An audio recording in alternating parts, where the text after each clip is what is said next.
अगर इस्लाम के कारण आतंकवाद होता, मेरा सवाल जरा समझ लीजिए, अगर इस्लाम के कारण आतंकवाद होता तो दुनिया के कौन से देश में सबसे ज्यादा आतंकवादी होना चाहिए? इंडोनेशिया में। सऊदी अरेबिया बहुत छोटा है, पता नहीं हमारे बंबई के बराबर भी है कि नहीं। सऊदी अरेबिया बहुत छोटा है, सबसे ज्यादा आतंकवाद होना चाहिए इंडोनेशिया में, दुनिया का सबसे बड़ा मुस्लिम देश, वहां इस प्रकार का आतंकवाद नहीं है। नंबर 2, वो एरिया देखिए, अभी सवाल आपको बताया गया, उसको याद रखिएगा। इस दुनिया के आतंकवाद से, जिसको इस्लामिक आतंकवाद कहा जाता है, गलती से कैसा कहा जाता है वो भी बताऊंगा, इस आतंकवाद से मारे जाने वाले ज्यादा लोग, इससे मारे जाने वाले ज्यादा लोग हिंदू हैं, मुसलमान हैं या क्रिश्चियंस हैं? मुस्लिम हैं। इस्लाम के नाम पे आतंकवाद है, सबसे ज्यादा कौन मारा जाता है? मुस्लिम। अब तीसरी बात का ख्याल कीजिए, किस एरिया में इसका लोकेशन है? This terrorism is located in which area? उस एरिया की मैं 3 आपको बातें बताता हूं। उस एरिया में, जिसको मैं वेस्ट एशिया कहता हूं, पश्चिम एशिया में 3 चीजें हैं। नंबर 1, वहां रहने वालों में मुसलमान ज्यादा है, यस नो? उसी एरिया में आतंकवाद ज्यादा है, उसी एरिया में तेल का खजाना है। तो आतंकवाद तेल के कारण है कि इस्लाम के कारण है? तेल के कारण है। और तेल का कब्जा कौन करना चाहता है? तेल का कब्जा वो ताकत करना चाहती है जो वॉशिंगटन में बैठे हुई पूरी दुनिया को नचाते रहती है। काम करने वाला कोई और गुनाहगार कोई और बनाया गया। अब ये आया कैसे? तो आपको बता दूं कि ये अल कायदा के जो मदरसे, अब मदरसा अपने आप में खतरनाक शब्द उसमें कर देते हैं, कुछ मदरसों में इस आतंकवाद की ट्रेनिंग दी गई। इस्लाम के कारण गलत। ये जो मदरसों में आतंकवाद की ट्रेनिंग दी गई, उसके पीछे भी जो हाथ था, 2 चीजों का था। सबसे बड़ा हाथ था अमेरिका का। अमेरिका ने $8,000 मिलियन, 7,000 टन हथियार दिए अल कायदा को। उनका ब्रेन वॉश किया गया। इस्लाम के जो 2 महत्वपूर्ण शब्द हैं, माफ कीजिएगा अगर मैं कुछ गलत कहूं, मैं इस्लाम का स्कॉलर नहीं हूं, समझने की कोशिश करता हूं, कुछ मैंने गलत कहा तो उसमें माफ कर दीजिएगा। तो 2 शब्दों को उन्होंने बदल दिया। एक शब्द था जिहाद। जिहाद तो जो है जिहाद अकबर, जिहाद असगर। जहां तक मेरी समझ है, जिहाद अकबर का मतलब होता है अपनी बुराइयों के खिलाफ लड़ना। जिहाद असगर का मतलब होता है समाज की बुराइयों के खिलाफ संघर्ष करना। तो इस जिहाद शब्द का मतलब बदल कर दिया गया कि जो भी व्यक्ति आपसे असहमत है, जो भी व्यक्ति को, किसी को पहले काफिर लेबल करो। अब काफिर का भी एक बहुत अलग मतलब है, I won't go to the details of that. तो काफिर किसी को बोलो, उसको मारो, तो उसको जिहाद के नाम दिया गया। और ये ट्रेनिंग उन मदरसाओं में हुई जिसको अमेरिका ने पैसा दिया, अमेरिका ने सिलेबस भी दिया। और तो और मेरी समझ है, मदरसों में कुरान की ट्रेनिंग देते हैं, वो कैसे होना चाहिए वो आपके बीच में चर्चा का मुद्दा है। पर यहां जो ट्रेनिंग दी गई, उसका सिलेबस वॉशिंगटन में बनाया गया। और खैर, ये क्यों बनाया गया उसके पीछे मैं पहले बहुत कोशिश करके, मेहनत करके लोगों को बोलता था ये अल कायदा इसके लिए बनाया गया।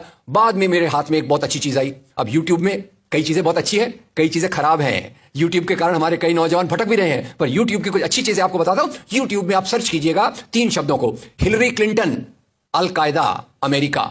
उसमें आपको 4.5 मिनट का एक वीडियो मिलेगा जिसमें हिलरी क्लिंटन बताती है, मैं नहीं कह रहा, हिलरी क्लिंटन कहती है कि हमको रशियंस के खिलाफ लड़ना था, हमारी फौजें जो वियतनाम से एकदम डिमोरलाइज होकर आई थी वो तैयार नहीं थी, तो इन एशिया के मुसलमानों के नौजवानों के कंधे पर रखकर हमने अपनी बंदूक चलाई, हमने अलकायदा खड़ा किया, हमारा काम हो गया, हम अपने हाथ धो लिए और हम अपने वापस आ गए। तो यानी हमने कैंसर के बीज डाल दिए, हम तो अपने देश में सुरक्षित हैं, उसका जो नतीजा भुगतना हो वो एशिया के लोग भुगते, वेस्ट एशिया के लोग भुगते। और उसी के साथ 9/11 के बाद, उसी के साथ अमेरिकन मीडिया ने एक सबसे खराब काम किया, the most anti human act in the history of Mankind.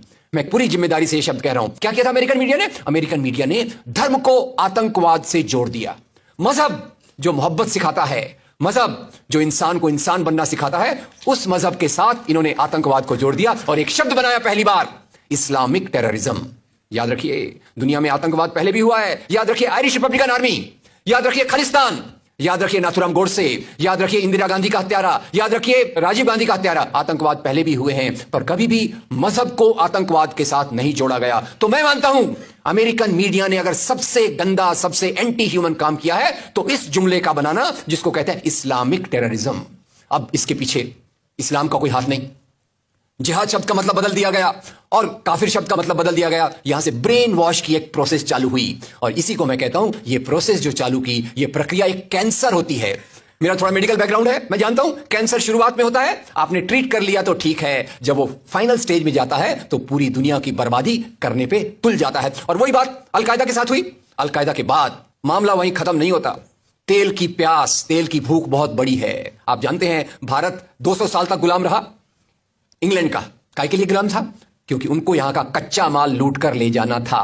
After colonialism there is imperialism, और ये इंपीरियलिज्म चाहता है दुनिया के रॉ मटेरियल्स, दुनिया के रिसोर्सेज को लूट कर अपनी समृद्धि को, अपनी प्रॉस्पेरिटी को बढ़ाया जाए। और उसी के चलते उन्होंने एक और काम किया, और वो काम था इराक पे हमला। अभी ब्रेक्सिट, अभी वो कौन सी रिपोर्ट आई है, मैं नाम भूल गया उसका, जिसमें ब्रिटेन के प्रधानमंत्री जो थे उनको एक गिल्टी करार हो रहा है।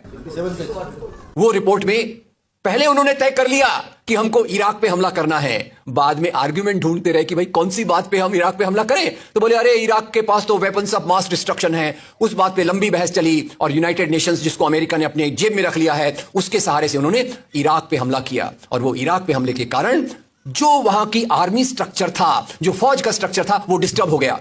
एक तरफ से वो डिस्टर्ब हो गया, दूसरी तरफ से अल कायदा की आइडियोलॉजी आई, और इन दोनों को मिलाकर ISIS बना। काम है इस्लाम का नाम, इस्लाम के नाम पर जो काम हो रहा है वो वास्तव में it is a design of imperialist powers to control on the oil resources of the world. इससे गंदी बात दुनिया में कोई नहीं हो सकती कि मजहब के नाम पर एक पॉलिटिक्स, मजहब के नाम पे आर्थिक समस्याओं को अमेरिका हल करने की